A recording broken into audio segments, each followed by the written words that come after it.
As my journey with Jesus continued, he began to explain to me the struggles and trials that African people, and Black Americans, had endured throughout history.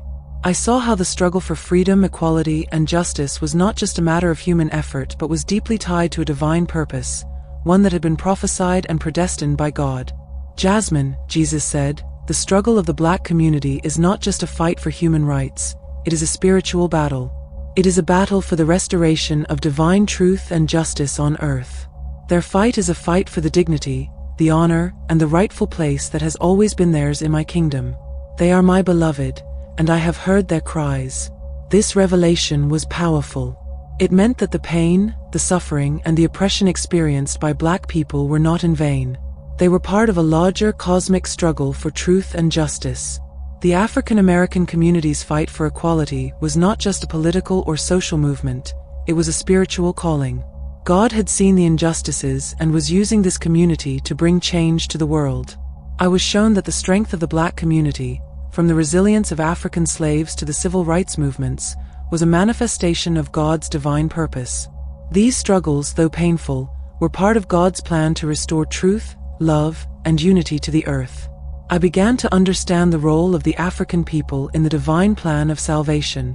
Jesus explained that the struggles faced by Black people were a testimony to the world, a testimony of how the divine spark within them had never been extinguished, even in the face of overwhelming adversity. Jasmine, the return of my people, my children, will come in a time of great awakening. The truth about their identity and purpose will be revealed to the world, and with it will come a time of restoration and unity.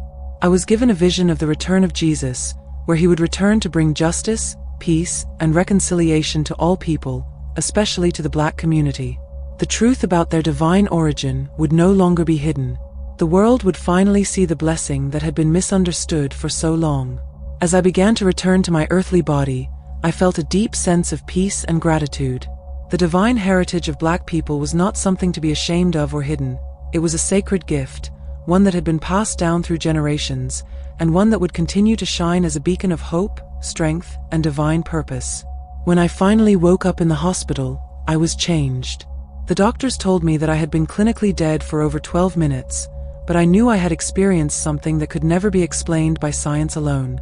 I had seen the divine plan unfold before me, and most of all, I had been shown the love and mercy of Jesus, who had revealed to me the true and sacred role of the Black people in the story of God's kingdom. If you're watching this, I want you to know that what I experienced was not just for me, but for all of us. The truth revealed to me is that Black people are not cursed, they are divinely chosen, with a rich legacy of strength, wisdom,